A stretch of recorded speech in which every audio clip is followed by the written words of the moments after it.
Hello శవం ఏడ పెట్టినవరా? శవమా? ఎవరు మేడం మీరు? మేడం మీరు రాంగ్ నెంబర్ చేసిరు, ఒకసారి చూసుకోండి. సారీ సారీ సరే సరే ఓకే.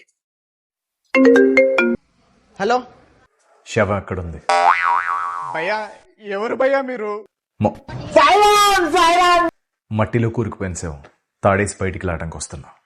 రాంగ్ నెంబర్ చేస్తారు భయ్యా, ఒకసారి చూసుకోండి భయ్యా. సారీ అన్న, ప్రాంక్. నేను మరీ అంత ఎదవలా కనపడుతున్నానా? హలో ఎవరు? శవం ఎక్కడుందిరా?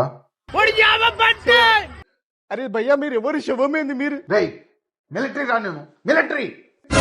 అయిపోయింది బతికి అయిపోయింది నీకు. Sir military sir sir sir ఎవరో సార్, మీరు ఎవరు కూడా నాకు తెలియదు సార్. రాంగ్ నెంబర్ ఫోన్ చేసి నన్ను సతాయిస్తారు సార్.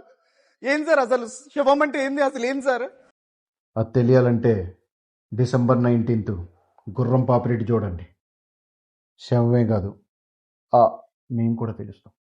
మీరు కూడా తప్పకుండా 19th రోజు చూడు.